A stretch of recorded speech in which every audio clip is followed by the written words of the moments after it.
اعوذ باللہ من الشیطان الرجیم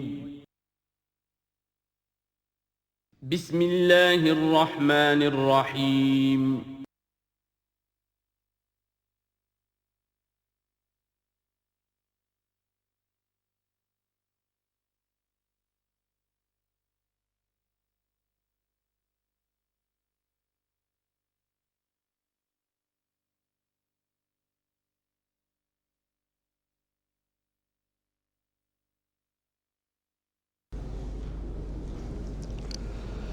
اعوذ باللہ من الشیطان الرجیم بسم اللہ الرحمن الرحیم الیوم احل لکم الطیبات وطعام الذین اوتوا الکتاب حل لکم وطعامکم حل لہم والمحصنات من المؤمنات والمحصنات من الذین اوتوا الکتاب من قبلکم اذا آتیتموہن اجورہن محصنین غیر مصافحین ولا متخذی اخدان ومن یکفر بالایمان فقد حبط عملہ وہو فی الآخرۃ من الخاسرین صدق اللہ العظیم۔ الیوم احل لکم الطیبات، یہ وہی انداز ہے کہ الیوم اکملت لکم دینکم واتممت علیکم نعمتی ورضیت لکم الاسلام دینا۔ آج کے دن تمہارے لیے تمام پاکیزہ چیزاں حلال کر دی گئیں، یعنی اگر اس سے پہلے کوئی مختلف مذاہب میں، یہود کی شریعت میں حضرت یعقوب علیہ السلام کی بات پسند و ناپسند جو ذاتی تھی اس کی بنا پر کوئی رکاوٹیں ہو گئی تھیں، یا یہ کہ مشرکانہ جو اوہام تھے ان کی وجہ سے تمہارے ذہنوں میں کچھ الجھنیں تھیں، آج ان سب کو صاف کیا جا رہا ہے۔ الیوم احل لکم الطیبات، تمام صاف ستھری پاکیزہ چیزاں تمہارے لیے حلال ہیں۔ وطعام الذین اوتوا الکتاب حل لکم، اور ان لوگوں کا کھانا بھی کہ جنہیں کتاب دی گئی تھی تمہارے لیے حلال ہے۔ لیکن اس میں ظاہر ہونا چاہیے کہ ان کا کھانا کہ جو ظاہر بات ہے کہ اگر عیسائی سور کھا رہا ہوگا تو وہ ہمارے لیے حلال نہیں ہوگا، مطلب یہ کہ ان کا گوشت ذبح کیا ہوا اگر ہو حلال جانور کا تو وہ ہم کھا سکتے ہیں، جانور حلال ہو، اور نمبر دو کہ اسے ذبح کیا گیا ہو۔ وطعامکم حل لہم، اسی طرح تمہارا کھانا بھی ان کے لیے حلال ہے۔ والمحصنات من المؤمنات، اور تمہارے لیے شادی کرنا بھی حلال ہے ان سے بھی کہ جو خاندانی خواتین ہوں اہل ایمان میں سے۔ والمحصنات من الذین اوتوا الکتاب من قبلکم، اور خاندانی خواتین ان لوگوں کی کہ جنہیں کتاب دی گئی تھی تم سے پہلے، یعنی مسلمان مرد جو ہے عیسائی اور یہودی خاتون سے شادی کر سکتا ہے۔ اذا آتیتموہن اجورہن، جب کہ تم انہیں ادا کر دو ان کے مہر۔ محسنین، نیت یہ ہو کہ انہیں گھر میں بسانا ہے، مستقل ایک خاندان کا ادارہ وجود میں لانا ہے۔ غیر مصافحین، صرف شہوت رانی کے لیے نہیں، صرف مستی نکالنے کے لیے نہیں۔ ولا متخذی اخدان، اور نہ ہی کوئی چھپی دوستی یاریاں بنانے کے لیے، کھلم کھلا نکاح ہو، ایک مسلمان مرد کسی عیسائی عورت سے، کسی یہودی عورت سے نکاح کر سکتا ہے۔ اس کے ضمن میں آج کل بہت سے اشکالات ہیں لوگوں کو، تو اس کے ضمن میں وضاحت کیے دیتا ہوں کہ جہاں تک تو شریعت کا اصل حکم ہے وہ تو یہ ہے، اور چونکہ شریعت محمد رسول اللہ پر پوری ہو چکی ہے، اب اس میں کوئی تغیر و تبدل نہیں ہو سکتا، لہذا اس کو منسوخ ہم نہیں کر سکتے۔ یہ تو قانون جو ہے قائم رہے گا، اور یہ اس کا جواز جو ہے، یہ اس کا جو کچھ لوگوں کو اس کے خلاف جو مصلحتیں نظر آتی ہیں وہ اپنی جگہ پر صحیح ہیں، لیکن اس کے باوجود قانون کو بدلا نہیں جا سکتا۔ اگر ایک خالص اسلامی ریاست ہو تو کچھ عرصے کے لیے کسی ایسی اجازت کو موقوف کیا جا سکتا ہے، جیسے حضرت عمر رضی اللہ تعالیٰ عنہ نے ایک زمانے میں جب کہ قحط پڑا ہوا تھا تو قطع ید کی سزا جو ہے، چوری پر ہاتھ کاٹنے کی سزا کو موقوف کر دیا تھا کہ حالات ایسے ہیں۔ اسی طرح سے عارضی طور پر کسی حکم میں، کسی ایگزیکٹو آرڈر کے ذریعے سے، اسلامی حکومت کے کسی عارضی حکم کے ذریعے سے کوئی پابندی لگ سکتی ہے۔ مثلاً چونکہ صورتحال یہ ہے کہ مسلمان مردوں کو اجازت ہے عیسائی اور یہودی عورتوں سے شادی کی، مسلمان عورت کی شادی نہیں ہو سکتی کسی بھی عیسائی یا یہودی مرد سے۔ اب اس کی کیا علت ہے کہ عام طور پر سمجھا یہی جاتا ہے کہ مرد غالب ہوتا ہے، لہذا اس کا امکان ہے کہ وہ اپنی بیوی کو سیدھے راستے پر لے آئے گا، نہ یہ کہ اس کی بیوی اسے غلط راستے پر لے جائے گی۔ دوسرے یہ کہ اس زمانے میں اولاد ہوتی تھی مرد کی، تو گویا کہ ثابت تھا کہ جو اولاد ہوگی وہ ماں پر نہیں ہوگی، عیسائی نہیں ہوگی، یہودی نہیں ہوگی، بلکہ وہ مسلمان ہوگی۔ دوسرے اس وقت مسلمانوں کا غلبہ ہو گیا تھا، اور یہودی عیسائی جو تھے وہ ان کے گویا کہ تابع ہو چکے تھے. نفسیاتی اعتبار سے یہ دونوں صورتیں اس وقت بدل چکی ہیں. آج مسلمان مغلوب ہیں، یہودی عیسائی جو ہیں ان کا پلڑا بھاری ہے دنیا کی سیاست میں اور دنیا کے معاملات میں. ویسے بھی مرد جو ہیں وہ کمزور ہو چکے ہیں اور عورتوں کا غلبہ ہے. اس حوالے سے مناسب یہی ہے کہ یہ شادیاں نہ ہوں، لیکن حرام ان کو ہم نہیں کہہ سکتے. البتہ کوئی اگر اسلامی ریاست کہیں قائم ہو جائے تو پھر وہ وقتی طور پر جب تک کہ حالات میں کوئی اور تبدیلی نہ ہو جائے مصلحتوں کے پیش نظر اس اجازت کو عارضی طور پر منسوخ کر سکتی ہے. وَمَن يَكْفُرْ بِالْإِيمَانِ فَقَدْ حَبِطَ عَمَلُهُ، تو جس شخص نے ایمان کے ساتھ کفر کیا اس کے تمام اعمال حبط ہو گئے. اب اس میں اشارہ اہل کتاب کی طرف بھی ہو سکتا ہے کہ پہلے وہ صاحب ایمان تھے، جب تک محمد الرسول اللہ تشریف نہیں لائے جو حضرت عیسیٰ کو مانتا تھا وہ مومن تھا، جو حضرت موسیٰ کو مانتا تھا مومن تھا. لیکن یہ کہ اب اگر وہ نہیں مان رہے تو گویا کہ وہ کفر کر رہے ہیں.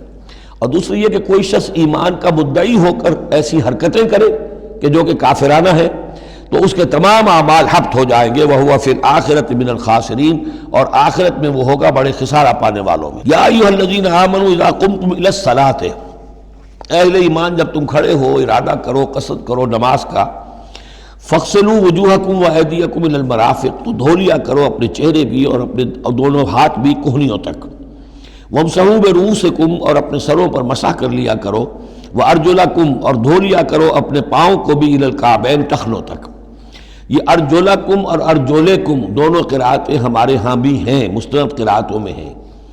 اہل تشیع جو ہے ویسے اس کو مستقل ارجلکم پڑھتے ہیں اور ان کے نزدیک یہ مسح کے ساتھ ہے. وامسحوا برؤوسکم وارجلکم، مسح کر لیا کرو اپنے سروں پر بھی اور پیروں پر بھی. لیکن یہ کہ ہمارے اہل سنت کے نزدیک یہ ارجلکم ہے، اور اس میں چونکہ الی الکعبین کا آ گیا اضافہ، اگر صرف مسح ہوتا تو اس میں کوئی حد بیان کرنے کی ضرورت نہیں تھی. لہذا الی الکعبین کے اضافے سے وہ بالکل اس کے مساوی ہو گیا ہے الی المرافق. جیسے ہاتھوں کو دھونا ہے کہنیوں تک، ایسے ہی پاؤں کو دھونا ہے ٹخنوں تک. وَإِن كُنتُمْ جُنُبًا فَاطَّهَّرُوا، اور اگر تم حالت جنابت میں ہو تو پھر تم اور زیادہ پاکی حاصل کرو، یعنی غسل کرو، پورے جسم کا غسل کرو. وَإِن كُنتُمْ مَرْضَىٰ أَوْ عَلَىٰ سَفَرٍ، اور اگر تم بیمار ہو یا سفر پر ہو.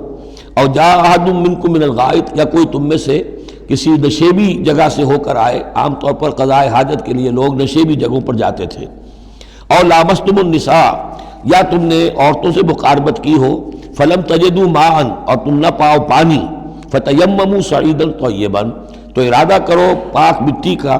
فامسحوا بوجوہکم وایدیکم منہ، تو اس سے اپنے چہروں اور ہاتھوں کو مل لو. ما یرید اللہ لیجعل علیکم من حرج، اللہ یہ نہیں چاہتا کہ تم پر کوئی تنگی کرے. پانی نہیں ہے تو مٹی سے. ولکن یرید لیطہرکم، لیکن یہ ضرور چاہتا ہے کہ وہ تمہیں پاک کرے. ولیتم نعمتہ علیکم، اور تم پر اپنی نعمت کا اتمام فرمائے. لعلکم تشکرون، تاکہ تم شکر کا حق ادا کر سکو. واذکروا نعمت اللہ علیکم ومیثاقہ الذی واثقکم بہ. اب دیکھیے ایک میثاق وہ تھا کہ جو بنی اسرائیل سے لیا گیا، اب یہ میثاق اہل ایمان سے ہو رہا ہے. یہ صورت شروع ہوئی ہے یا ایھا الذین آمنوا سے. اور یاد رکھنا اپنے اس میثاق کو، اپنی اس نعمت کو جو تم پر ہوئی ہے اللہ کی طرف سے، اور وہ میثاق جو اس نے تم سے باندھ لیا ہے، جس میں اس نے تمہیں باندھ لیا ہے. واثقکم بہ اذ قلتم سمعنا واطعنا، جب تم نے کہا سمعنا واطعنا. سورہ بقرہ کی آخری آیت کہاں ختم ہوئی تھی؟ سمعنا واطعنا، آخری سے پہلی غفرانک ربنا والیک المصیر. جو مسلمان بھی کہتا ہے سمعنا واطعنا، گویا کہ وہ ایک میثاق میں، ایک بہت گاڑھے معاہدے کے اندر اللہ کے ساتھ بندھ گیا. اب اسے اللہ کی شریعت کی پابندی کرنی ہے. وَاذْكُرُوا نِعْمَةَ اللَّهِ عَلَيْكُمْ وَمِيثَاقَهُ الَّذِي وَاثَقَكُمْ بِهِ إِذْ قُلْتُمْ سَمِعْنَا وَأَطَعْنَا وَاتَّقُوا اللَّهَ، اللہ کا تقوی اختیار کرو. ان اللہ علیم بذات الصدور، یقیناً اللہ تعالیٰ جو سینوں کے اندر چیزیں پنہا ہیں ان سے بھی واقف ہے. یا ایھا الذین آمنوا کونوا قوامین للہ شہداء بالقسط. اب وہ آیت نمبر 135 میں نے نوٹ کرائی تھی سورہ نساء کی، اور یہ آیت نمبر 8 ہے سورہ مائدہ کی. ایک ہی مضمون، وہی نسبت زوجیت کو سمجھ لیجئے، صرف یہ کہ عکسی ترتیب ہے. وہاں تھا یا ایھا الذین آمنوا کونوا قوامین بالقسط شہداء للہ، یہاں ہے کونوا قوامین للہ شہداء بالقسط. ایک حقیقت تو میں نے اس وقت بیان کر دی تھی کہ گویا کہ معلوم ہوا کہ اللہ اور قسط مترادف ہے. اللہ کے لیے کھڑے ہو جاؤ، قسط کے لیے کھڑے ہو جاؤ. اللہ کے گواہ بن جاؤ، قسط کے گواہ بن جاؤ. تو گویا کہ اللہ اور قسط یہ مترادف ہے. دوسرا مفہوم جو کہ آج سامنے آ رہا ہے اس کو سمجھ لیجئے کہ کسی معاشرے میں عدل قائم کرنا، ایک تو یہ کہ عام انسان کی جو اس کی نفسیات ہے، اس کی فطرت ہے، اس کا تقاضا بھی یہ ہے کہ انسان چاہتا ہے کہ انصاف ہو. آج پوری نوع انسانی انصاف کی تلاش میں گھوم رہی ہے. بادشاہت سے نجات حاصل کی تھی، جمہوریت کی طرف آئے تھے کہ غلامی سے نجات ملے، انصاف ہونا چاہیے، انسان پر حاکم بن کر بیٹھ جائے. یہ تو کوئی حق نہیں ہے کسی کو. لیکن یہ کہ اس کا نتیجہ کیا ہوا کہ کیپٹلزم کی لعنت میں گرفتار ہو گئے. سرمایہ داروں کی جو ہے وہ ایک ڈکٹیٹریٹ اور آمریت قائم ہو گئی. اس سے نجات پانے کے لیے کمیونزم کے پاس گئے، وہ پھر ایک پارٹی ڈکٹیٹرشپ قائم ہو گئی. ایک سے ایک رست از یک بنتا افتاد در بندے دیگر. ایک قید سے نجات نہیں پائی کہ دوسری قید کے اندر پھر پھنس گئے. اب انسان کدھر جائے گا؟ لیکن یہ کہ فطرت کے اندر ہے کہ عدل اور انصاف انسان چاہتا ہے. ایک تو یہ ہے کہ اس فطرت کے تقاضے کو پورا کرتے ہوئے عدل کو قائم کرنے کے لیے انسان کھڑا ہو جائے. اور ایک اس سے اوپر کی منزل ہے کہ اصل العدل اللہ کی ذات ہے، اس کا دیا ہوا نظام جو ہے وہ ہے عادلانہ نظام. ہم اس کے وفادار ہیں، ہمارے ذمے ہے اس کے نظام کو قائم کرنا. تو کھڑے ہو جاؤ اللہ کے لیے. یا ایھا الذین آمنوا کونوا قوامین للہ شہداء بالقسط. یہاں پر یہ اوپر کی منزل ہے جو بیان ہو رہی ہے کہ اصل میں یہ صرف فطرت انسانی کے تقاضے کے طور پر نہیں، تمہاری عبدیت کا تقاضا ہے، تمہارا اللہ کے ساتھ وفاداری کا جو رشتہ ہے اس کا تقاضا ہے کہ پوری قوت کے ساتھ with all the emphasis at your command، جو بھی تمہارے پاس ذرائع ہیں، وسائل ہیں، ان سب کو لے کر جو بھی آپ کے پاس قوت ہے اس سب کو جمع کر کے اور آپ کھڑے ہو جائیں اللہ کے لیے. کھڑے ہو جائیں اللہ کے لیے چمانی دارن. اللہ کے لیے کھڑے ہونا یعنی اس کے دین کے گواہ بن کر کھڑے ہو جانا. اور اس کا دین جو ہے العدل ہے، انصاف ہے، قسط ہے. تو اس انصاف اور قسط کو قائم کرنا. یا ایھا الذین آمنوا کونوا قوامین للہ شہداء بالقسط. اب دیکھیے وہاں کیا تھا، وَلَوْ عَلَىٰ أَنفُسِكُمْ أَوِ الْوَالِدَيْنِ وَالْأَقْرَبِينَ. انصاف سے روکنے والی چیز ہوتی ہے کوئی محبت. اب میں اپنے خلاف کیسے فتویٰ دے دوں، اپنے والدین کے خلاف کیسے فیصلہ دے دوں، اپنے رشتہ داروں کے خلاف کیسے فیصلہ دے دوں؟ وہاں فرمایا اس کی کاٹ کر دی، وَلَوْ عَلَىٰ أَنفُسِكُمْ أَوِ الْوَالِدَيْنِ وَالْأَقْرَبِينَ. حق بات ہے، انصاف کی بات ہے، خواہ تمہارے خلاف جا رہی ہو، تمہارے والدین کے خلاف جا رہی ہو، تمہارے رشتہ داروں کے خلاف جا رہی ہو، حق کہنا ہے. دوسری چیز کیا ہوتی ہے، کسی کی دشمنی کی وجہ سے آپ حق نہیں کہتے. بات تو حق ہے اسی کی، لیکن یہ تو دشمن ہے، میں اس کے حق میں کیسے فتویٰ دوں؟ اس سے یہاں روک دیا گیا. تو یہ وہ ریسیپروکل نسبتیں ہیں قرآن مجید کی صورتوں کے اندر. ایک ہی مضمون ہے، اس کے اندر عکسی ترتیب اور ریسیپروکل ترتیب. وَلَا يَجْرِمَنَّكُمْ شَنَآنُ قَوْمٍ عَلَىٰ أَلَّا تعدلوا. دیکھو کسی قوم کی دشمنی تمہیں اس بات پر آمادہ نہ کر دے کہ تم عدل سے منحرف ہو جاؤ. اعدلوا، عدل سے کام لو، انصاف کرو. هو اقرب للتقوی، یہی بہتر ہے اور قریب تر ہے تقوی کے. واتقوا اللہ ان اللہ خبیر بما تعملون. اور اللہ کا تقوی اختیار کرو اور جو کچھ تم کر رہے ہو اللہ اس سے باخبر ہے. اب اس میں ظاہر بات ہے بار بار میں نہیں کہہ سکتا یہ جو بار بار آتا اللہ دیکھ رہا ہے، اللہ باخبر ہے، کیا مانی؟ ہر ایک کا حساب تم سے لے گا، ہر ایک کی جواب دہی تمہیں کرنی پڑے گی. تمہارا کوئی عمل، تمہارا کوئی قول اس کے علم سے خارج نہیں ہے، لہذا ہر وقت چوکس رہو، چوکنے رہو. وعد اللہ الذین آمنوا وعملوا الصالحات لہم مغفرۃ واجر عظیم. ہاں اللہ تعالیٰ کا وعدہ ہے ان لوگوں سے جو ایمان لائیں اور نیک عمل کریں کہ ان کے لیے مغفرت بھی ہے، اجر عظیم بھی ہے. والذین کفروا وکذبوا بآیاتنا اولئک اصحاب الجحیم. اور جو لوگ کہ انکار کریں اور جھٹلا دیں ہماری آیات کو، وہ ہیں جہنم والے، آگ والے. یا ایھا الذین آمنوا اذکروا نعمت اللہ علیکم اذ ہم قوم ان یبسطوا الیکم ایدیہم. اہل ایمان ذرا یاد کرو اس اللہ کے انعام کو جب کہ قوم نے ارادہ کیا تھا کہ تمہارے خلاف اقدام کریں، بڑھائیں اپنے ہاتھ تمہارے خلاف. یہ غزوہ احزاب کے بعد جو ہے وہ ایک جو بھی کوششیں ہوئیں، بہت سے لوگ ابھی پیچ و تاب کھا رہے تھے کفار میں سے کہ آپ پھر دوبارہ جائیں، لیکن ایسے حالات اللہ تعالیٰ نے پیدا کر دیے، ان کے دلوں پر ایسا رعب پڑ گیا تھا غزوہ احزاب کے بعد کہ پھر جرأت ہو نہیں سکی. اس کو اللہ تعالیٰ اپنے انعام کی حیثیت سے یہاں اس کا ذکر فرما رہے. اذ ہم قوم ان یبسطوا الیکم ایدیہم. جبکہ ایک قوم نے ارادہ تو کیا تھا کہ وہ اپنے ہاتھ پھیلائیں تمہاری طرف بڑھائیں تمہارے اوپر زیادتی کرنے کے لیے، تم پر فوج کشی کے لیے، فَكَفَّ أَيْدِيَهُمْ عَنْكُمْ، تو اللہ تعالیٰ نے ان کے ہاتھوں کو روک دیا تم سے۔ اور اس میں خاص اشارہ صلح حدیبیہ کی طرف ہے۔ صلح حدیبیہ کے وقت بھی بہت ہی پیچ و تاب کھا رہے تھے قریش، اور وہ ہر صورت کے اندر ان کے نوجوان جو تھے ان کا خون کھول رہا تھا، لیکن یہ کہ بالآخر یوں سمجھیے کہ سینٹی پریویلڈ، اور انہیں یہ سمجھ میں آ گیا کہ اس وقت ہم مسلمانوں کا مقابلہ نہیں کر سکیں گے، اور اللہ تعالیٰ نے گویا کہ ان کے ہاتھوں کو روک لیا۔ فَكَفَّ أَيْدِيَهُمْ عَنْكُمْ وَعَلَى اللَّهِ فَلْيَتَوَكَّلِ الْمُؤْمِنُونَ، اہل ایمان کو تو اللہ ہی پر توکل کرنا چاہیے۔ وَلَقَدْ أَخَذَ اللَّهُ مِيثَاقَ بَنِي إِسْرَائِيلَ، اب یہ بنی اسرائیل کی تاریخ کے کچھ واقعات آ رہے ہیں۔ وَلَقَدْ أَخَذَ اللَّهُ مِيثَاقَ بَنِي إِسْرَائِيلَ، اور جس طرح اے مسلمانوں آج تم سے میثاق لیا گیا ہے اور تمہیں اللہ نے جکڑ لیا ہے، باندھ لیا ہے شریعت کے میثاق میں، اسی طرح اللہ تعالیٰ نے بنی اسرائیل کا میثاق بھی لیا تھا۔ وَبَعَثْنَا مِنْهُمُ اثْنَيْ عَشَرَ نَقِيبًا، اور ان میں ہم نے اٹھا دیے تھے، مقرر کر دیے تھے 12 نقیب، 12 قبیلے تھے، ہر قبیلے میں حضرت موسیٰ علیہ السلام نے ایک نقیب مقرر کیا۔ یہی ہم نے اپنے اسرے کے ناظرین کے لیے نقیب کا لفظ یہیں سے اختیار کیا ہے۔ حضور نے بھی 12 نقیب مقرر کیے تھے انصار میں، 9 جو ہیں خزرج میں سے اور 3 اوس میں سے۔ وقال اللہ انی معکم، اور اللہ نے فرمایا تھا ان سے میں تمہارے ساتھ ہوں، یعنی میری مدد، میری تائید، نصرت تمہارے شامل حال رہے گی۔ لئن اقمتم الصلاۃ وآتیتم الزکاۃ، اگر تم نے نماز کو قائم رکھا اور زکوٰۃ ادا کرتے رہے، وآمنتم برسلی، اور میرے رسولوں پر تم ایمان لاتے رہے، آئیں گے پے بپے آئیں گے۔ حضرت موسیٰ کے بعد سے لے کر تو 1400 برس تک تار ٹوٹا ہی نہیں، پھر ذرا سا وقفہ 600 برس کا ہوا، پھر حضور تشریف لائے۔ آمنتم برسلی وعزرتموہم، اور ان کی تم مدد کرتے رہو گے، واقرضتم اللہ قرضا حسنا، اور اگر تم اللہ کو قرض حسنا دیتے رہو گے، اپنے مال خرچ کرتے رہو گے اللہ کے دین کے لیے، لأکفرن عنکم سیئاتکم، تو میں لازماً دور کر دوں گا تم سے تمہاری برائیوں کو، ولأدخلنکم جنات تجری من تحتها الانہار، اور میں لازماً داخل کروں گا تمہیں ان باغات میں جن کے دامن میں ندیاں بہتی ہوں گی۔ فمن کفر بعد ذلک، تو جس نے بھی کفر کیا اس کے بعد، منکم تم میں سے، فقد ضل سواء السبیل، تو وہ تو سیدھے راستے سے بہت بھٹک کر رہ گیا۔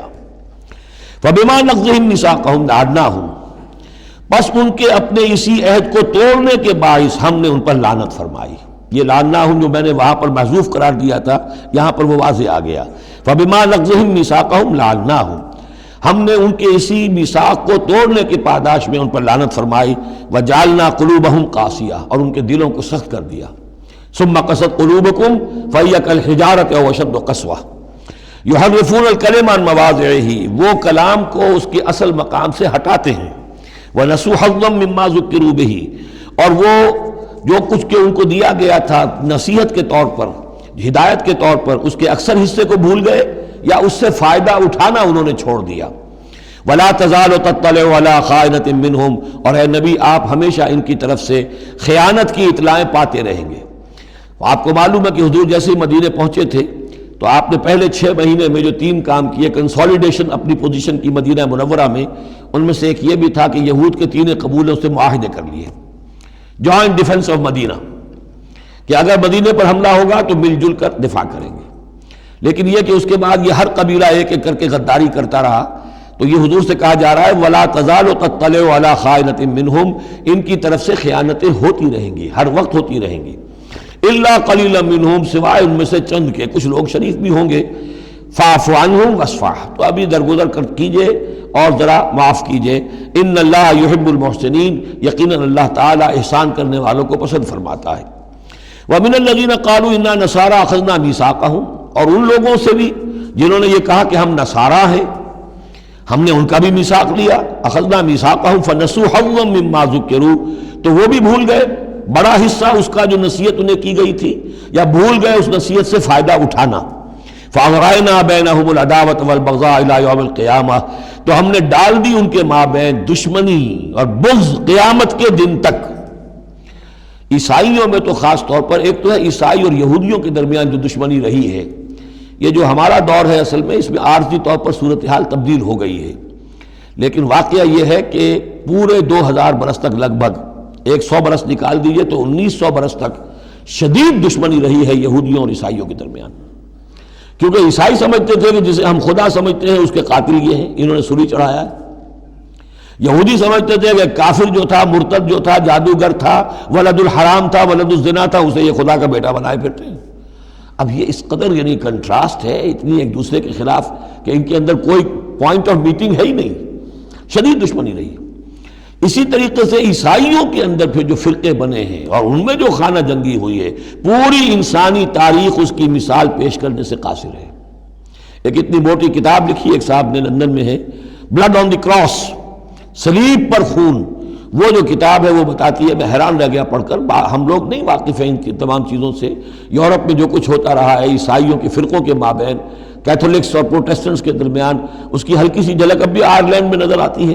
کسی طریقے سے ہمارے ہاں شیعہ سنی فساد کبھی نہیں ہوا عثمانی میں، کہیں محرم کے موقع پر ہو جاتا تھا، ان دنوں وہ سیاسی معاملات زیادہ ہو گئے ہیں، ورنہ فساد کی نوبت بہت کم آئی، بہت کم۔ لیکن خون ریزی، قتل اور غارت گری جو وہاں ہوئی ہے اس کی کوئی مثال نہیں دنیا میں۔ فَأَغْرَيْنَا بَيْنَهُمُ الْعَدَاوَةَ وَالْبَغْضَاءَ إِلَى يَوْمِ الْقِيَامَةِ، ہم نے ڈال دی ان کے مابین دشمنی اور بغض قیامت تک کے لیے۔ وَسَوْفَ يُنَبِّئُهُمُ اللَّهُ بِمَا كَانُوا يَصْنَعُونَ، اور پھر اللہ تعالیٰ جتلا دے گا انہیں قیامت کے دن جو کچھ وہ کرتے رہے تھے۔ یا اہل الکتاب قد جاءکم رسولنا، اب یہ وہی انداز ہے جو سورہ نساء کے آخر میں تھا، اے کتاب والو، قد جاءکم رسولنا، آ گیا ہے تمہارے پاس ہمارا رسول صلی اللہ علیہ وسلم، یبین لکم کثیرا مما کنتم تخفون، جو ظاہر کر رہا ہے تم پر اکثر وہ چیزیں جو تم چھپا رہے تھے، من الکتاب، کتاب میں سے، ویعفو عن کثیر، ابھی بہت سی چیزوں سے تو درگزر بھی کر رہا ہے، تمہارے سارے بھانڈے نہیں پھوڑے اس نے۔ قد جاءکم من اللہ نور و کتاب مبین، آ چکا ہے تمہارے پاس اللہ کی طرف سے نور بھی اور روشن کتاب بھی۔ یہ مقام قرآن کا ایسا ہے کہ یہاں نور سے مراد احتمال میں حضور کی شخصیت بھی ہو سکتی ہے۔ وہاں میں نے کہا تھا انزلنا الیکم نورا مبینا، نازل کر دیا ہے تمہاری طرف ایک روشن نور، وہاں اس سے مراد قرآن بنتا ہے، اس لیے کہ حضور کے لیے لفظ انزلنا یہ صحیح نہیں، اس پر منطبق نہیں ہو سکتا بعثت کے لیے۔ لیکن یہاں جاءکم من اللہ نور و کتاب مبین، یہ بھی معنی ہو سکتے ہیں کہ نور بھی قرآن کو کہا گیا ہو، اور واو جو ہے یہ واو تفسیری ہو، آ گیا ہے تمہارے پاس نور یعنی کتاب مبین، یہ بھی معنی ہو سکتے ہیں، احتمال یہ بھی ہے۔ لیکن یہ کہ یہ احتمال بھی موجود ہے کہ یہاں نور سے مراد محمد الرسول اللہ صلی اللہ علیہ وسلم کی ذات مبارکہ ہو، اور اس سے مراد حضور کی روح ہے، روح پر نور ہے، اور اس اعتبار سے کہ حضور کی روح جو ہے اور آپ کی روحانیت آپ کے پورے وجود کے اوپر غالب تھی، چھائی ہوئی تھی، لہذا آپ کو مجسم نور بھی کہا جا سکتا ہے۔ یہ صرف یوں سمجھیے استعارے کا انداز ہے، اس میں کوئی حرج کی بات نہیں۔ قد جاءکم من اللہ نور و کتاب مبین یہدی بہ اللہ من اتبع رضوانہ سبل السلام، اس کے ذریعے سے اللہ تعالی رہنمائی فرماتا ہے ان کی جو اس کی رضا کے جویا ہیں، متلاشی ہیں، سلامتی کے راستوں کی ہدایت فرماتا ہے۔ وَيُخْرِجُهُم مِّنَ الظُّلُمَاتِ إِلَى النُّورِ، اور نکالتا ہے انہیں اندھیروں سے روشنی کی طرف بِإِذْنِهِ، اپنے حکم سے۔ وَيَهْدِيهِمْ إِلَىٰ صِرَاطٍ مُّسْتَقِيمٍ، اور ان کی رہنمائی فرماتا ہے، ہدایت دیتا ہے انہیں سیدھے راستے کی طرف۔ قَدْ كَفَرَ الَّذِينَ قَالُوا إِنَّ اللَّهَ هُوَ الْمَسِيحُ ابْنُ مَرْيَمَ، یقیناً کفر کیا انہوں نے جنہوں نے کہا اللہ ہی مسیح ابن مریم ہے۔ دیکھیے حضرت عیسیٰ کے بارے میں یہ دو عقیدے رہے ہیں ان کے ہاں، ایک ہے گاڈ انکارنیٹ، اوتار کا عقیدہ جو ہندوؤں میں بھی ہے، رام چندر جی خدا کے اوتار، کرشن جی مہاراج خدا کے اوتار، یعنی خدا خود ہی انسانی شکل میں ظہور کر لیتا ہے۔ اسی طرح کا گاڈ انکارنیٹ کا کانسیپٹ عیسائیوں میں بھی رہا ہے، اور خاص طور پر جیکوبائٹس جو ان کا ایک فرقہ رہا ہے وہ سختی کے ساتھ اس پر قائل تھا کہ اصل میں اللہ ہی نے حضرت مسیح کی شکل میں دنیا میں ظہور فرمایا ہے۔ لقد کفر الذین قالوا ان اللہ هو المسیح ابن مریم، ان لوگوں نے بھی کفر کیا جنہوں نے کہا کہ اللہ ہی ہے، مسیح ابن مریم جو ہے حقیقت میں اللہ ہی ہے جو اس شکل میں ظاہر ہوا ہے۔ قل فمن یملک من اللہ شیئا، تو ان سے پوچھئے کہ کون ہے جسے اختیار ہو اللہ کے مقابلے میں کچھ بھی، ان اراد ان یہلک المسیح ابن مریم، اگر وہ ہلاک کرنا چاہے مسیح ابن مریم کو، وامہ، اور اس کی ماں کو بھی، مریم کو بھی، ومن فی الارض جمیعا، اور جو بھی زمین میں ہے ان سب کو ہلاک کرنا چاہے تو کون اس کا ہاتھ روک لے گا؟ وللہ ملک السماوات والارض وما بینہما، اور اللہ ہی کے لیے ہے بادشاہی آسمانوں کی اور زمین کی اور جو بھی کچھ ان دونوں کے مابین ہے۔ یخلق ما یشاء وہ تخلیق فرماتا ہے جو چاہتا ہے، واللہ علی کل شیء قدیر، اللہ ہر چیز پر قادر ہے، جو چیز چاہتا ہے تخلیق فرماتا ہے۔ آدم کو تخلیق فرمایا، عیسیٰ کو تخلیق فرمایا، یحییٰ کو تخلیق فرمایا۔ اعجاز کے اور معجزہ ہونے کی مختلف شکلیں ہیں۔ وقالت الیہود والنصارى نحن ابناء اللہ واحباؤہ، اور یہ یہودی اور نصرانی کہتے ہیں ہم تو اللہ کے بیٹے ہیں، یعنی بیٹوں کے مانند، لاڈلے، واحباؤہ، اس کے بڑے چہیتے ہیں، پیارے ہیں۔ قل فلم یعذبکم بذنوبکم، تو ان سے کہیے کہ پھر وہ تمہیں عذاب کیوں دیتا رہا ہے تمہارے گناہوں کی پاداش میں؟ اللہ کی اولاد ہو، چہیتے ہو، نبوکدنضر کے ہاتھوں تمہیں پٹوایا، 6 لاکھ تمہارے قتل ہوئے، تمہارا ہیکل اول جو ہے وہ شہید ہوا، ایسیرینز کے ہاتھوں تمہاری سلطنت اسرائیل ختم ہوئی، پھر تمہیں یونانیوں نے رگڑا، پھر تمہیں جو ہے رومیوں نے جو ہے کس طریقے سے تمہیں ایذائیں پہنچائیں، اور تمہارا دوسرا جو ہیکل بنایا تھا وہ بھی گرا دیا۔ ایسے ہی لاڈلے ہوتے ہیں اللہ کے، یا اللہ اتنا ہی لاچار ہے، بیچارہ ہے، عاجز ہے؟ قل فلم یعذبکم بذنوبکم بل انتم بشر ممن خلق، نہیں، تم بھی انسان ہو جیسے کہ اور انسان اس نے بنائے ہیں۔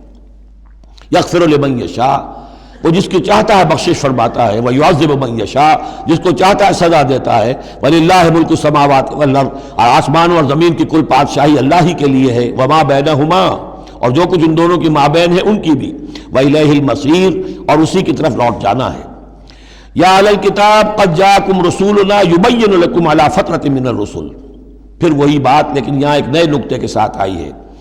اہل کتاب تمہارے پاس آ چکا ہے ہمارا رسول صلی اللہ علیہ وسلم، یبین لکم، جو تمہارے لیے واضح کر رہا ہے، بیان کر رہا ہے، علی فترۃ من الرسل، رسالت کے ایک انقطاع کے بعد۔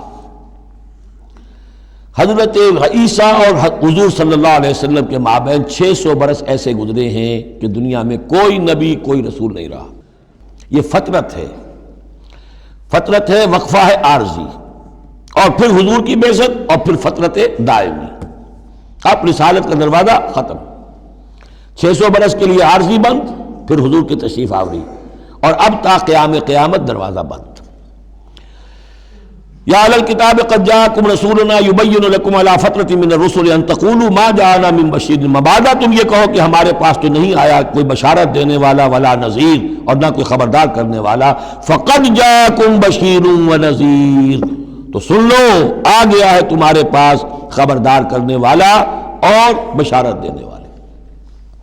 رسلا مبشرین ومنذرین لئلا یکون للناس علی اللہ حجۃ بعد الرسل وکان اللہ عزیزا حکیما، سورہ نساء کی وہ آیت اب آپ کے ذہن میں رہنی چاہیے، بنیادی آیت۔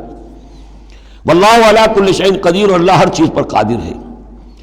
اب حضرت موسیٰ علیہ السلام کا وہ واقعہ آ رہا ہے کہ جب کہ مصر سے اپنی قوم کو لے کر نکلے، صحرائے سینا میں رہے، کوہ طور پر بلائے گئے، تورات دے دی گئی، اب اس کے بعد انہیں حکم ہوا کہ فلسطین میں داخل ہو جاؤ، اور وہاں جو مشرک اور کافر قومیں آباد تھیں، فلسطی کہلاتے تھے، ان کو تم ان کے ساتھ جنگ کرو، انہیں وہاں سے نکالو، اور یہ تمہارے لیے ارض مقدس اللہ کی طرف سے موعود ہے، اس لیے کہ تمہارے ابراہیم، تمہارے جد امجد تھے وہ یہی تھے، یہی حضرت اسحاق تھے، یہیں سے پھر حضرت یعقوب کے زمانے میں حضرت یوسف علیہ السلام جب مصر چلے گئے تھے تو یہاں سے تمہاری منتقلی مصر ہوئی تھی، اب جو اپنا اصل گھر ہے جاؤ اسے حاصل کرو۔ لیکن جب جنگ کا موقع آیا پوری قوم نے کوڑا جواب دے دیا کہ ہم جنگ کرنے کے لیے تیار نہیں۔ اس پر حضرت موسیٰ علیہ السلام کے مزاج میں جو تلخی پیدا ہوئی اور طبیعت کے اندر یوں سمجھیے بیزاری کی شدت پیدا ہوئی، وہ آپ دیکھیے گا کہ ہم یہ سمجھتے ہیں کہ رسول جو ہے وہ اپنی امت کے حق میں شفقت ہی شفقت ہوتا ہے، شفقت بھی ہے، جیسے اللہ کا معاملہ رؤوف بھی ہے، ودود بھی ہے، لیکن عزیز ذو انتقام بھی ہے، انتقام لینے والا بھی ہے، یہ دونوں شانیں ہیں۔ رسول کا معاملہ بھی یہی ہے، شفیق بھی ہے لیکن غیور بھی ہے، دین کی غیرت اس میں ہے، آپ سے بڑھ کر اللہ کے دین کی غیرت اس میں ہے، تو آخر ظاہر بات ہے کہ آپ کے طرز عمل سے بیزاری بھی ہوگی۔ پھر ان دونوں چیزوں کو سامنے رکھیے۔ اور یہ بات ذرا میں عرض کر دوں، تھوڑی سا نکتہ ہے سمجھنے کا، کہ چونکہ اس قوم کو اب تک بہت سا تجربہ ہوا تھا معجزوں کا، پیاس لگی، ہم سورہ بقرہ میں پڑھ آئے ہیں، ایک ضرب لگی چٹان پر 12 چشمے پھوٹ گئے، کوئی محنت تو کرنی نہیں پڑی، بھوک لگی من و سلوہ نازل ہو گیا، دھوپ لگی سائبان جو ہے وہ ابر کا سائبان ساتھ ساتھ چل رہا ہے، سمندر راستے میں آیا پھٹا، اس نے راستہ دے دیا۔ تو اس سے یہ بھی کہا جا سکتا ہے کہ اس لاڈ پیار کی وجہ سے بگڑ گئے تھے، اور یہی حکمت ہے کہ حضور کی پوری زندگی میں آپ کو اس طرح کا کوئی معجزہ نظر نہیں آتا۔ مسلمانوں جو کرنا ہے اپنی جان دے کر، ایثار سے، قربانی سے، محنت سے، مشقت سے، بھوک جھیل کر، فاقے برداشت کر کے کرو۔ یہ بہت اہم نکتہ ہے، سمجھ لیجیے۔ یہ عادی ہو گئے تھے۔ وَإِذْ قَالَ مُوسَىٰ لِقَوْمِهِ يَا قَوْمِ اذْكُرُوا نِعْمَةَ اللَّهِ عَلَيْكُمْ إِذْ جَعَلَ فِيكُمْ أَنْبِيَاءَ وَجَعَلَكُمْ مُلُوكًا، اور یاد کرو جب کہ موسیٰ نے کہا اپنی قوم سے، میری قوم کے لوگوں، اور تورات سے معلوم ہوتا ہے، بک آف ایکسوڈس جو ہے 6 لاکھ کی نفری تھی ان کی جب یہ نکلے ہیں مصر سے، اب ان میں بوڑھے بھی، بچے بھی اور عورتیں بھی، ان کو نکال دیجئے تو کم سے کم 1 لاکھ تو ہوں گے کہ جو ایسے لوگ ہوں کہ جو جنگ کی صلاحیت رکھتے ہوں، اور نیچے جائیے برسبیل تنزل تو 50,000 تو ہوں گے، لیکن ان کا حال کیا ہوا وہ دیکھ لیجئے۔ یا قوم اذکروا نعمت اللہ علیکم، میری قوم کے لوگوں اللہ کے اس انعام کا احساس کرو جو تم پر ہوا ہے۔ اذ جعل فیکم انبیاء، جب کہ تمہارے اندر اس نے نبی اٹھائے، یعنی خود میں نبی ہوں، میرے بھائی ہارون نبی ہیں، حضرت موسیٰ نبی تھے، حضرت یوسف نبی تھے جو آئے تھے، وجعلکم ملوکا، اور تمہیں بادشاہ بنایا ہے۔ بادشاہ بنایا ہے تو ظاہر بات ہے اس وقت تک اگرچہ ان کی بادشاہت تو قائم نہیں ہوئی تھی، ہو سکتا ہے یہ پیشین گوئی ہو کہ جو بتائی جا رہی ہو کہ آئندہ تمہیں اللہ تعالیٰ زمین کی سلطنت بھی اور خلافت بھی دینے والا ہے، جیسے کہ حضرت داؤد اور حضرت سلیمان کے زمانے میں ہوئی۔ ایک رائے یہ بھی ہے کہ چونکہ حضرت یوسف کے زمانے میں انہیں بڑا اقتدار حاصل ہو گیا تھا، بادشاہ تو نہیں تھے لیکن یہ کہ واقعتاً بادشاہوں کے بھی، جن کو کہتے ہیں کہ پیرزادے ہونے کے اعتبار سے بادشاہوں کے بھی مخدوم تھے اور ممدوح تھے، تو شاید اس کی طرف اشارہ ہو۔ وَآتَاكُم مَّا لَمْ يُؤْتِ أَحَدًا مِّنَ الْعَالَمِينَ، اور تمہیں وہ ساری چیزیں دیں جو پوری دنیا میں تمام جہان والوں میں کسی کو نہیں دی۔ یا قوم ادخلوا الارض المقدسۃ التي كتب اللہ لکم، اے میری قوم کے لوگوں اب داخل ہو جاؤ اس ارض مقدس میں، اس فلسطین میں جو اللہ نے تمہارے لیے لکھ دی ہے، اللہ کا فیصلہ ہے، تمہیں ملے گی۔ ولا ترتدوا على ادبارکم، اور اب اپنی پیٹھوں کے بل نہ واپس نہ پھرنا، فتنقلبوا خاسرین، اگر ایسا کرو گے تو خسارے میں رہو گے۔ قالوا یا موسیٰ ان فیہا قوما جبارین، انہوں نے کہا موسیٰ ہم فلسطین میں داخل ہو جائیں، اس میں تو بڑی جابر قوم ہے، بڑی طاقتور قوم ہے، قداور لوگ ہیں، لئیم ہیں، جسیم ہیں۔ ان فیہا قوما جبارین وانا لن ندخلها حتی یخرجوا منها، ہم اس زمین میں داخل نہیں ہوں گے، اپنے قدم نہیں بڑھائیں گے جب تک کہ وہ وہاں سے نکل نہ جائیں۔ وَإِن يَخْرُجُوا مِنْهَا فَإِنَّا دَاخِلُونَ، وہ نکل جائیں پھر ہم داخل ہو جائیں گے۔ قَالَ رَجُلَانِ مِنَ الَّذِينَ يَخَافُونَ، کہا 2 اشخاص نے کہ جو خوف رکھتے تھے اللہ کا بھی، انعم اللہ علیہما، اللہ نے بھی ان پر انعام کیا تھا۔ یہ 2 شاگرد تھے جو قریبی صحابی یا حواری تھے حضرت موسیٰ کے۔ یوشع ابن نون تو وہ ہے کہ جو پھر ان کے بعد جانشین بھی ہوئے، اور گمان غالب یہی ہے کہ وہ نبی بھی تھے، اور دوسرے تھے کالب بن یفنہ۔ تو ان دونوں نے اپنے قوم کے لوگوں کو سمجھانا چاہا۔ قال رجلان من الذین یخافون انعم اللہ علیہما ادخلوا علیہم الباب، ہمت کرو دروازے میں ایک دفعہ گھسو تو صحیح۔ فاذا دخلتموہ فانکم غالبون، جب تم داخل ہو جاؤ گے تو غلبہ تمہیں مل جائے گا۔ وعلی اللہ فتوکلوا، اللہ پر توکل کرو، ان کنتم مؤمنین، اگر تم مومن ہو۔ قالوا یا موسیٰ انا لن ندخلها ابدا، انہوں نے کہا موسیٰ ہم تو کبھی بھی، یہ ترجمہ کبھی بھی اصل میں کیا گیا ہے اس مصحف میں بھی، لیکن یہ گرامر کے اندر عربی محاورے میں ابدا، ہرگز ہرگز، ہم ہرگز ہرگز داخل نہیں ہوں گے۔ یا موسیٰ لن ندخلها ابدا، ہم ہرگز داخل نہیں ہوں گے، ما داموا فیہا، جب تک کہ وہ اس میں موجود ہیں۔ فاذهب انت وربک، جاؤ تم اور تمہارا رب، اور یہ میری طرف سے اضافہ کر لیجئے، ساتھ اپنی لٹھیاں بھی لے جاؤ، یہ تمہارا عصا جو ہے اس نے بڑے بڑے کارنامے دکھائے ہیں، یہ بھی ساتھ لے جاؤ۔ فَذْهَبْ أَنْتَ وَرَبُّكَ فَقَاتِلَا، اور جا کے قتال کرو، إِنَّا هَاهُنَا قَاعِدُونَ، ہم تو یہاں بیٹھے ہیں، زمین جنبت نہ جنبت گم رہو محمد، ہم تو یہاں ٹکے ہوئے، ہم نہیں ہلیں گے۔ قال رب، اب دیکھیے بیزاری، وہی حضرت موسیٰ سورہ قصص میں آپ واقعہ پڑھیں گے کہ قبطی جو تھا وہ مار رہا تھا ایک اسرائیلی کو، تو اس کی طرف سے پھر مدافعت کرتے ہوئے حضرت موسیٰ نے ایک مکہ رسید کیا اور اس قبطی کی جان نکال دی. فوقذہ موسیٰ فقضیٰ علیہ. اس وقت اتنی محبت اپنی قوم سے، اور اب کیا حال ہے؟ قال رب انی لا املک الا نفسی واخی. انہوں نے عرض کیا پروردگار مجھے تو اختیار نہیں ہے سوائے اپنی جان کے اور اپنے بھائی ہارون کی جان کے. ففرق بیننا، باقی یہ پوری قوم انکار کر رہی ہے تو اب تفریق کر دے، علیحدہ کر دے، جدائی ڈال دے ہمارے مابین، وبین القوم الفاسقین، اور ان ناہنجار لوگوں کے درمیان. میں اب ان کے ساتھ رہنا نہیں چاہتا. آج کی اصطلاح میں ہم کہہ سکتے ہیں میرا استعفیٰ قبول فرما لے، کہ میں اب ان کے ساتھ نہیں رہنا چاہتا. ان کی ناہنجاری، جو کچھ انہوں نے دیکھا ہے، میرے ہاتھوں سے جو معجزے دیکھے ہیں، میرے اور ان کے درمیان اب تفرقہ پیدا کر دے.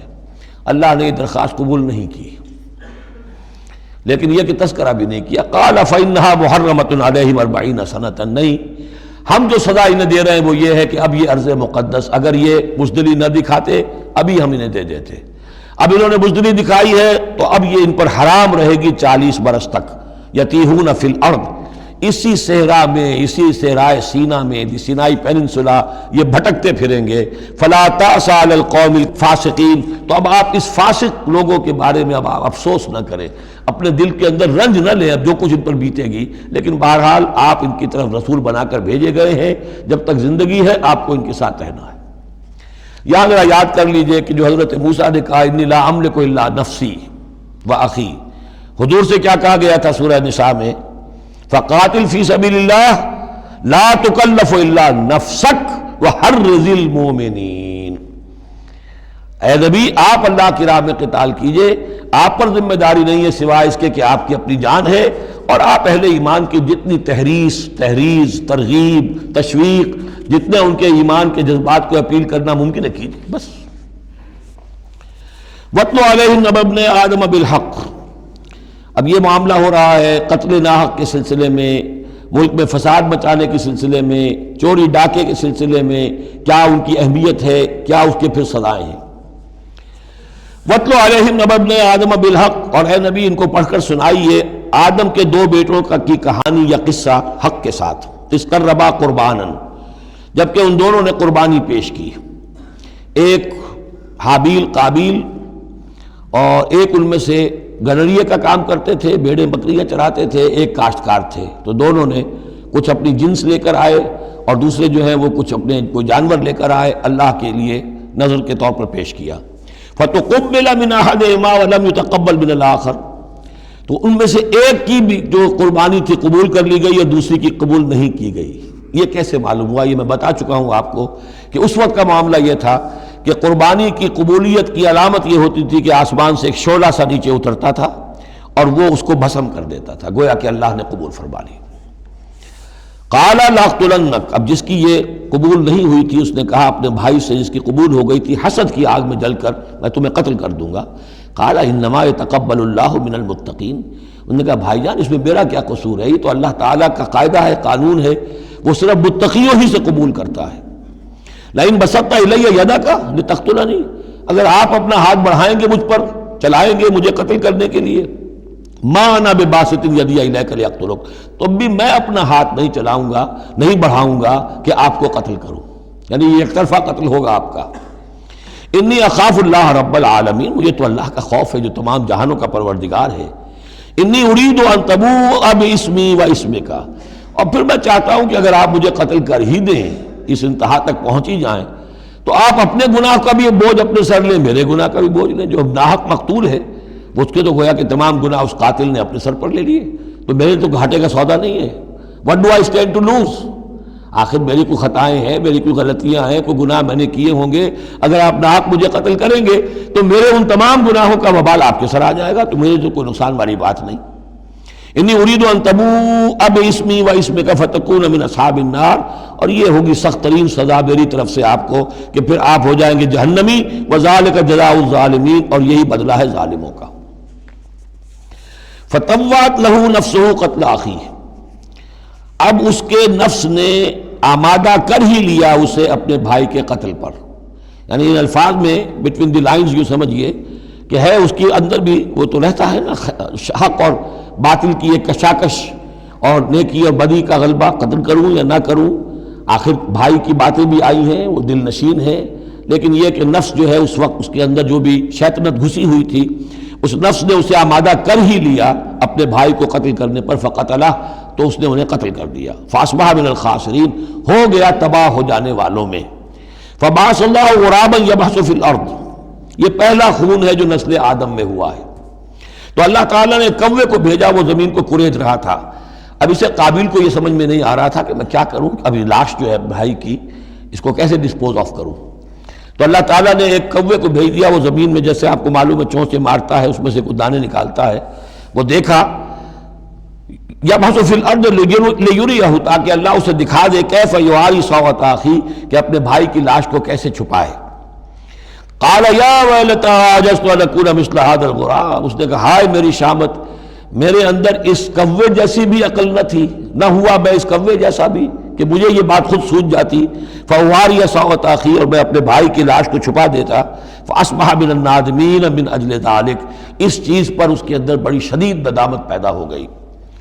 کتبنا علی بنی اسرائیل، اجل ذلک دونوں طرف لگتا ہے، من اجل ذلک کتبنا علی بنی اسرائیل، اور ہم نے اسی بنا پر بنی اسرائیل پر یہ بات لکھ دی تھی، قتل ناحق ہم نے تورات میں لکھ دیا تھا کہ یہ اتنی بری شے ہے کسی ایک انسان کا قتل کرنا بھی۔ کتبنا علی بنی اسرائیل انہ من قتل نفسا بغیر نفس و فساد فی الارض، اگر کسی نے کسی انسان کو قتل کیا بغیر کسی قتل کے قصاص میں، بغیر نفس، ہاں کسی نے قتل کیا، قتل کے جواب میں قتل کیا جائے تو یہ قتل ناحق نہیں ہے، یہ تو پھر قصاص کا قتل ہے۔ اور فساد فی الارض، یا کوئی شخص زمین میں فساد مچا رہا ہے اس میں اس کو قتل کیا جائے، یعنی کوئی قصوروار ہے، مجرم ہے، اس کو سزا دینے میں قتل کیا جائے تو بات اور ہے۔ کسی بے قصور انسان کو اگر قتل کر دیا گیا فکأنما قتل الناس جميعا، تو یہ ایسے ہے جیسے کہ اس نے تمام انسانوں کو قتل کر دیا، پوری نوع انسانی کو۔ کیوں کہ تمدن کی جڑ کٹ گئی، احترام جان، احترام مال، یہ بنیاد ہے تمدن کی۔ ومن احیاھا، اور جس نے ایک انسان کی جان بچا لی، فکأنما احیا الناس جميعا، تو گویا کہ اس نے پوری نوع انسانی کو بچا لیا۔ وَلَقَدْ جَاءَتْهُمْ رُسُلُنَا بِالْبَيِّنَاتِ، ان کے پاس ہمارے رسول آئے تھے واضح نشانیاں اور تعلیمات لے کر۔ ثُمَّ إِنَّ كَثِيرًا مِّنْهُمْ بَعْدَ ذَلِكَ فِي الْأَرْضِ لَمُسْرِفُونَ، لیکن اس کے بعد بھی ان میں سے بہت سے لوگ ہیں کہ جو زمین میں اسراف اور فساد اور دسترازی کرتے پھر رہے ہیں۔ انما جزاء الذین یحاربون اللہ ورسولہ، اب یہ وہ آ رہی ہے محاربے کی آیت ہے۔ اگر اسلامی ریاست ہے اور اس میں کوئی گروہ ہے جو فتنہ و فساد مچا رہا ہے، کوئی دہشت گردی کر رہا ہے، خون ریزی کر رہا ہے، قتل و غارت کر رہا ہے، راہزنی کر رہا ہے، ڈاکے ڈال رہا ہے، گینگ ریپ ہو رہے ہیں، تو ان کی سزا کیا ہے؟ انما جزاء الذین یحاربون اللہ ورسولہ، لیکن یہ اسلامی ریاست کی ہے جس میں اسلامی قانون نافذ ہوں۔ اصل میں سزائیں بھی جو ہے وہ اسی معاشرے میں جس میں کہ باقی سارا اسلام کا نظام بھی قائم ہو، ورنہ نظام یہ ہو جھوٹی گواہیاں دینے والے موجود ہوں، ایمان فروش موجود ہوں، ججوں کو خریدا جا سکتا ہو، اور اس میں یہ سخت قوانین بنا دیے جائیں، تو پھر اس سے جو نتائج نکل رہے ہیں وہ بجائے یہ کہ شریعت کو کوئی نیک نامی ملے، شریعت بدنام ہوتی ہے الٹی۔ تو پورا نظام، جیسا کہ میں نے کہا تھا کہ لا جو ہے قانون، وہ سسٹم کو سبسرو کرتا ہے۔ سسٹم صحیح ہو، اب وہ قانون صحیح جو ہے اسے سپورٹ کرے گا اور اسے برقرار رکھے گا، اس کی حفاظت کا ذمہ دار ہوگا۔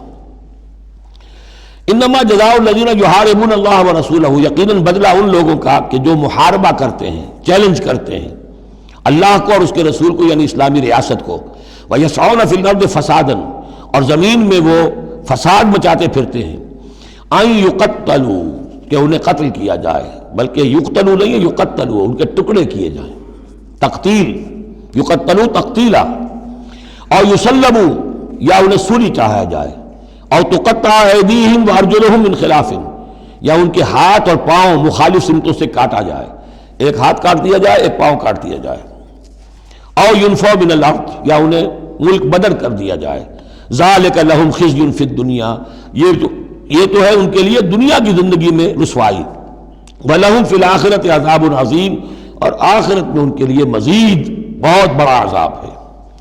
إِلَّا الَّذِينَ تَابُوا مِن قَبْلِ أَن تَقْدِرُوا عَلَيْهِمْ، سوائے اس کے کہ جو لوگ توبہ کر لیں اس سے پہلے کہ تم ان پر قابو پاؤ۔ ایک تو یہ ہے کہ توبہ کر لی ہے، ابھی وہ ڈاکو پکڑے نہیں گئے، پکڑے جانے سے پہلے توبہ کر رہے ہیں، اس میں رعایت کی گنجائش ہے، لیکن جب پکڑے گئے اب توبہ کا دروازہ بند ہو گیا۔ الا الذین تابوا من قبل ان تقدروا علیہم، سوائے ان کے کہ جو توبہ کر لیں اس سے پہلے کہ تم ان کے اوپر قابو پاؤ، فاعلموا ان اللہ غفور الرحیم، تو ان کے ساتھ نرمی کی جا سکتی ہے، تو جان لو کہ اللہ تعالیٰ غفور اور رحیم ہے۔ یہی معاملہ کیا تھا حضرت علی رضی اللہ تعالیٰ عنہ نے خوارج کے ساتھ، کہ اگر تم اپنے غلط عقیدے پر قائم رہو میں تمہیں کچھ نہیں کہوں گا، لیکن تم اگر خون ریزی کرو گے، قتل و غارت کرو گے، تو پھر ظاہر بات ہے کہ میں تمہارے ساتھ رعایت نہیں کر سکتا، محض عقیدے کی حد تک میں تمہیں کچھ نہیں کہوں گا۔ یا ایھا الذین آمنوا اتقوا اللہ وابتغوا الیہ الوسیلۃ وجاہدوا فی سبیل اللہ لعلکم تفلحون، اہل ایمان اللہ کا تقوی اختیار کرو اور اس کی جناب میں اس کا قرب تلاش کرو۔ اس لفظ نے بھی کافی لوگوں کو پریشان کیا ہے۔ وسیلے کا لفظ اردو میں آتا ہے تو ذریعے کے معنی میں آتا ہے، وسیلہ ذریعہ، کسی تک پہنچنے کا ذریعہ، سفارش کے لیے کسی کو وسیلہ بنا لیا، کسی کو ذریعہ بنا لیا۔ عربی میں وسیلہ کے یہ معنی نہیں ہے، عربی میں وسیلے کے معنی قرب ہے صرف۔ بدقسمتی سے بعض تو الفاظ ایسے ہیں کہ جو عربی میں ان کا مفہوم بالکل کچھ اور ہے، اردو میں کچھ اور ہے، بعض ایسے ہیں کہ کچھ تھوڑا تھوڑا فرق ہے۔ جیسے ذلیل کا لفظ ہے، عربی میں اس کے معنی ہے صرف کمزور، اردو میں اس کے معنی ہے کمینے کے، بڑا زمین و آسمان کا فرق آ گیا۔ جیسے کہ ہم پڑھ آئے ہیں وَلَقَدْ نَصَرَكُمُ اللَّهُ بِبَدْرٍ وَأَنْتُمْ أَذِلَّةٌ، اے مسلمانوں یاد کرو اللہ نے تمہاری مدد کی تھی بدر میں جبکہ تم بہت کمزور تھے۔ اب اگر وہاں ذلیل کا ترجمہ اردو والا کر دیا جائے تو پھر ہمارے ایمان کے لالے پڑ جائیں گے۔ اسی طریقے سے عربی میں جہل کے معنی جو ہے وہ جذباتی ہونا ہے، ان پڑھ ہونا نہیں، پڑھے لکھے جاہل ہو سکتے ہیں، جذباتی ہیں، اکھڑ ہیں، اکھڑ مزاج کے لوگ ہیں، وہ غیر عالم کو جاہل نہیں کہتے، لیکن اردو میں جاہل کہتے ہیں جو ان پڑھ ہو۔ اسی طریقے سے یہ لفظ وسیلہ ہے، اس کا جو اصل مفہوم ہے قرب۔ اہل ایمان اللہ کا تقوی اختیار کرو، نمبر ایک۔ وابتغوا الیہ وسیلہ، نہیں آگے بڑھو، اس کا قرب تلاش کرو، تقرب، اس سے نزدیک ہو جاؤ، قریب سے قریب ہو جاؤ۔ لیکن اس تقرب کا ذریعہ کیا ہوگا؟ وجاہدوا فی سبیلہ لعلکم تفلحون، اس کی راہ میں جہاد کرو تاکہ تم فلاح پاؤ۔ اس سے بات بالکل کھل گئی، تقوی اور تقرب اللہ کے لیے جہاد۔ تقوی شرط لازم ہے، پہلے تو یہ کہ جو حرام چیزیں ان سے آپ بچیں، جن چیزوں سے روک دیا گیا ہے ان سے رک جائیں، اور اللہ کی نافرمانی جو ہے اس سے باز آ جائیں۔ اب اس کے بعد اس کی طرف آگے بڑھنا چاہتے ہیں، تقرب حاصل کرنا چاہتے ہیں، اس کی راہ میں جہاد کیجیے۔ ان الذین کفروا لو ان لهم ما فی الارض جميعا ومثلہ معه، یقیناً وہ لوگ جنہوں نے کفر کیا اگر ان کے پاس ہوتی وہ ساری دولت کی جو زمین میں ہے کل کی کل، اور اتنی ہی اور بھی ہوتی، لیفتدوا بہ من عذاب یوم القیامہ، کہ وہ اس کے ذریعے سے فدیہ دے کر چھوٹ سکے قیامت کے دن کے عذاب سے، ما تقبل منہم، وہ ان سے ہرگز قبول نہیں کی جائے گی۔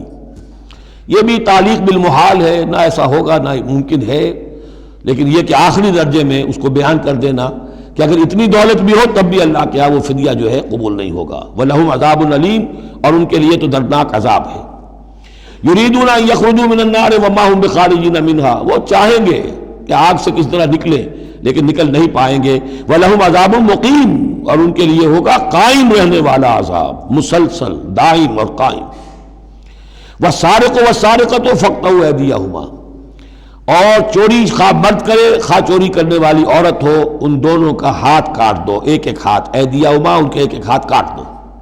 جزاء بما کسبا، یہ بدلہ ہے ان کے کرتوت کا، نکالا من اللہ، اور یہ عبرتناک سزا ہے اللہ کی طرف سے۔ اب دیکھیے یہاں میں مثال دیتا ہوں آپ کو اہل قرآن کی حکمت اور ان کی سمجھداری کی۔ غلام احمد پرویز صاحب کہتے ہیں کہ یہ جو ہے کہ ہاتھ کاٹ دو چور کا، اس کا مطلب ہے ایسا نظام بنا دو کہ چوری کی ضرورت ہی نہ پڑے۔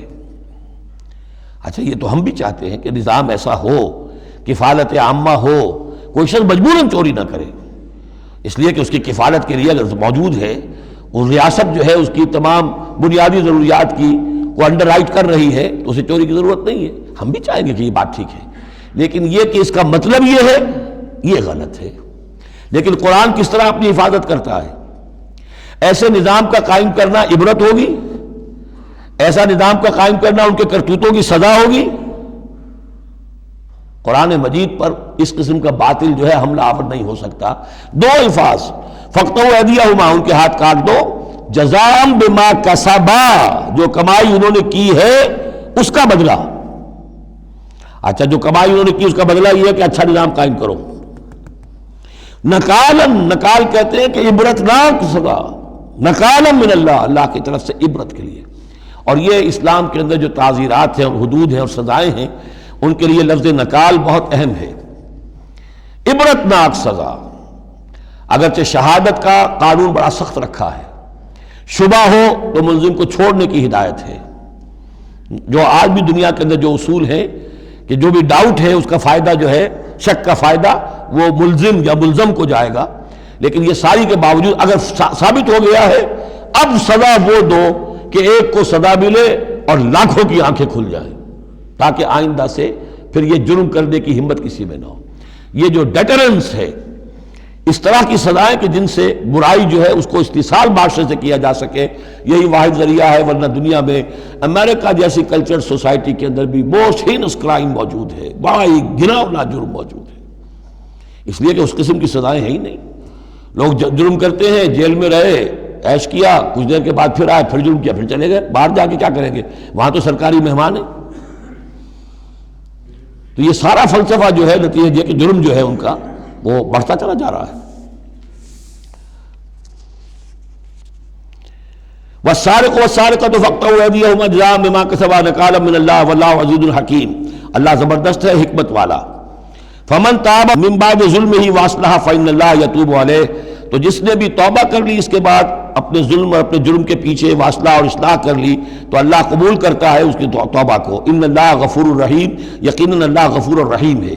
لیکن جرم کی سزا دنیا میں ختم نہیں ہوگی۔ ایک جرم جو کیا ہے وہ جرم ہے دنیا کا، گناہ ہے اللہ کا۔ جرم کی سزا دنیا میں ملے گی، گناہ کی سزا اللہ نے دینی ہے، اس کو اللہ معاف فرما دے گا اگر توبہ کی ہے۔ اگر توبہ نہیں کی ہے تو پھر یہ کہ اس کی سزا بھی ملے گی۔ الم تعلم ان اللہ لہ ملک السماوات والارض، کیا تم جانتے نہیں کہ اللہ ہی کے لیے ہے آسمانوں اور زمین کی بادشاہی۔ یعذب من یشاء ویغفر لمن یشاء، وہ سزا دے گا جس کو چاہے گا اور بخش دے گا جسے چاہے گا۔ واللہ علی کل شیء قدیر، اللہ ہر چیز پر قادر ہے۔ یا ایھا الرسول لا یحزنک الذین یسارعون فی الکفر من الذین قالوا آمنا بافواہہم ولم تؤمن قلوبہم۔ یہ پھر ذکر آ رہا ہے، لیکن یہاں بھی گڑبڑ ہے معاملہ سورہ بقرہ کی طرح۔ منافقین پر بھی انطباق ہوگا اس کا، اور اہل کتاب کے بھی وہ لوگ جو ان کے طرف کے منافق تھے، جن کا میلان اسلام کی طرف بھی تھا، چاہتے بھی تھے کہ مسلمانوں میں شامل رہے، لیکن وہ اپنے ساتھیوں کو بھی چھوڑنے کو تیار نہیں تھے۔ تو یہ جو بیچ بیچ میں مذبذبین بین ذالک تھے، یہ دونوں طرف کے لوگ تھے۔ یا ایھا الرسول لا یحزنک الذین یسارعون فی الکفر، اے رسول صلی اللہ علیہ وسلم، نہ غمگین ہو آپ ان لوگوں کی سرگرمیوں سے، بھاگ دوڑ سے، کہ جو کفر کے ضمن میں بڑی سرگرمی دکھا رہے ہیں۔ من الذین قالوا آمنا بافواہہم، ان لوگوں میں سے جو اپنے منہ سے تو کہتے ہیں کہ ہم ایمان رکھتے ہیں، ولم تؤمن قلوبہم، اور ان کے دل ایمان نہیں لائے ہیں۔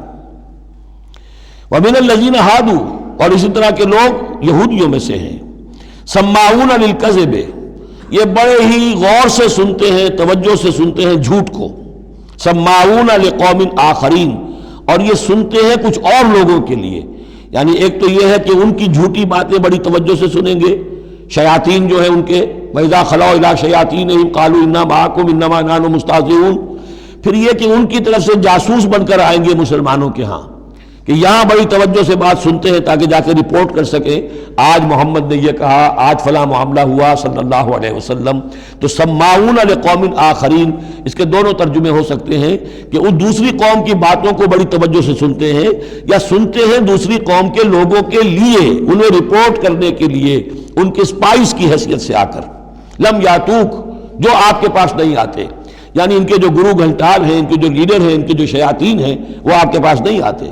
یہ جو بین بین کے لوگ ہیں در حقیقت وہ آتے ہیں جن کے ذریعے سے یہ سارا معاملہ جو ہے جاسوسی کا چل رہا ہے۔ یحرفون الکلم من بعد مواضعہ، وہ کلام کو پھیر دیتے ہیں اس کی جگہ کے اور موقع اور محل کے معین ہو جانے کے بعد۔ یقولون ان اوتیتم ھذا فخذوہ، وہ کہتے ہیں اگر تمہیں یہ شے مل جائے تو لے لینا۔ کوئی مقدمہ ہے، وہ لا رہے ہیں حضور کے پاس، پہلے سے طے کر رکھا ہے، اگر تو فیصلہ یہ ہوگا محمد کا ہم قبول کر لیں گا، اگر یہ فیصلہ نہیں کریں گے ہم فیصلہ رد کر دیں گے۔ اور اسی سے یہ بات سمجھ لیجئے کہ اصل میں فتح مکہ تک جس معنی میں ہم لفظ بولتے ہیں ریاست، اسلامی ریاست، پورے طور پر ایک ہماگیر ریاست پورے طور پر مدینے میں فتح مکہ کے بعد قائم ہوئی ہے، پہلے قائم نہیں ہوئی۔ ورنہ کسی ریاست میں دو جوڈیشل سسٹمز نہیں ہو سکتے، ایک ریاست ایک عدالتی نظام۔ یہ لوگ جب چاہتے تھے حضور کے پاس آ جاتے تھے، جب چاہتے تھے کسی اور یہودیوں کی عدالت میں لے جاتے تھے، تو پیرلل نظام وہاں چل رہے تھے۔ ہماگیر ریاست وحدت کی حیثیت سے، ایک آرگینک ہول کی حیثیت سے یہ فتح مکہ کے بعد قائم ہوئی ہے۔ یقولون ان اوتیتم ھذا فخذوہ، کہتے ہیں کہ اگر یہ فیصلہ ملے تو تم لے لینا، قبول کر لینا، وَإِن لَّمْ تُؤْتَوْا فَاحْذَرُوا، اور اگر یہ شہادت تمہیں ملے، نہ فیصلہ ملے، یہ ڈگری نہ تمہارے حق میں جاری کی جائے تو پھر بچ جانا، کترا جانا۔ وَمَن يُرِدِ اللَّهُ فِتْنَتَهُ فَلَن تَمْلِكَ لَهُ مِنَ اللَّهِ شَيْئًا، اور جس کو اللہ تعالیٰ ہی نے فتنے میں مبتلا کرنے کا فیصلہ کر لیا ہو تو تم اس کے لیے اللہ تعالیٰ کے مقابلے میں کوئی مددگار نہ پاؤ گے، کوئی شے نہیں ملے گی۔ اولئک الذین لم یرد اللہ ان یطہر قلوبہم، یہ وہ لوگ ہیں کہ جن کے دلوں کو پاک کرنا اللہ نے چاہا ہی نہیں۔ لم یرد اللہ ان یطہر قلوبہم لہم فی الدنیا خزی، ان کے لیے دنیا میں بھی رسوائی ہے، وَلَهُمْ فِي الْآخِرَةِ عَذَابٌ عَظِيمٌ، اور آخرت میں ان کے لیے دردناک اور بہت بڑا عذاب ہے۔ سماعون للکذب، یہ خوب سنتے ہیں اچھی طرح اور چٹخارے لے لے کر سنتے ہیں جھوٹ کو۔ اکالون للسحت، خوب کھانے والے ہیں پیٹ بھر بھر کر حرام کے۔ فَإِن جَاءُوكَ، پھر اگر یہ آپ کے پاس آئیں، فَحْكُم بَيْنَهُمْ، آپ چاہیں تو ان کا مقدمہ لیں اور فیصلہ کریں، او عارض عنہم، آپ چاہیں تو ان کا مقدمہ لینے سے انکار کر دیجیے، کیونکہ نیتیں ان کی نیک نہیں ہیں، وہ آپ کا فیصلہ لینے نہیں آئے، طے کیے بیٹھے ہوئے پہلے سے کہ اگر فیصلہ یہ ہوگا تو قبول کر لیں گے ورنہ ہم لوٹ کے آ جائیں گے۔ تو ایسے لوگوں پر اپنا وقت ضائع کرنا جو ہے اس کو کوئی ضرورت نہیں ہے۔ لیکن یہ کہ اندیشہ یہ ہو سکتا تھا کہ یہ جا کے پروپیگنڈا کریں گے، دیکھو ہم تو گئے تھے محمد کے پاس مقدمہ لے کر، یہ کیسے نبی ہے، رسول ہے، یہ مقدمے کا فیصلہ کرنے کو تیار نہیں۔ تو یہ جو اندیشہ ہو سکتا تھا اس کی پھر آگے اللہ تعالیٰ کی طرف سے حضور کو اطمینان دلایا جا رہا کہ آپ پرواہ نہ کریں اس اندیشے کی۔ فَإِن جَاءُوكَ فَاحْكُم بَيْنَهُمْ أَوْ أَعْرِضْ عَنْهُمْ، اگر وہ آئیں آپ کے پاس اپنا مقدمہ لے کر تو چاہے تو آپ فیصلہ کریں اور چاہے اعراض کریں۔ وَإِن تُعْرِضْ عَنْهُمْ، اگر آپ ان سے اعراض کریں گے، ان کا مقدمہ جو ہے فیصلہ کرنے سے انکار کر دیں گے، فَلَن يَضُرُّوكَ شَيْئًا، وہ آپ کو کوئی ضرر نہیں پہنچا سکیں گے۔ ان کے مخالفانہ پروپیگنڈے سے قطعاً کوئی آپ کو ہراساں ہونے کی ضرورت نہیں ہے۔ وَإِنْ حَكَمْتَ، اور اگر آپ فیصلہ کریں، فَحْكُم بَيْنَهُمْ بِالْقِسْطِ، تو بہرحال آپ کو فیصلہ کرنا ہے عدل اور قسط کے ساتھ، انصاف کے ساتھ۔ ان اللہ یحب المقسطین، یقیناً اللہ تعالیٰ جو ہے وہ انصاف کرنے والوں کو پسند کرتا ہے، ان سے محبت کرتا ہے۔ وَكَيْفَ يُحَكِّمُونَكَ، اور اے نبی یہ کیسے آپ کو حکم بناتے ہیں، یہود کی طرف اشارہ ہے۔ وَعِندَهُمُ التَّوْرَاۃ، ان کے پاس تورات موجود ہے، نیک نیت ہو تو اسی کے فیصلے کو لے کر چلیں۔ فِيهَا حُكْمُ اللَّهِ، اس میں اللہ کا حکم موجود ہے۔ ثُمَّ يَتَوَلَّوْنَ مِن بَعْدِ ذَلِكَ، پھر بھی وہ اس کے بعد بھی اس سے روگردانی کرتے ہیں۔ وَمَا أُولَٰئِكَ بِالْمُؤْمِنِينَ، اور حقیقت میں یہ لوگ مومن نہیں ہیں، ایمان سے خالی ہیں، ایمان سے تہی دست ہیں، ان کا اصل روگ یہ ہے۔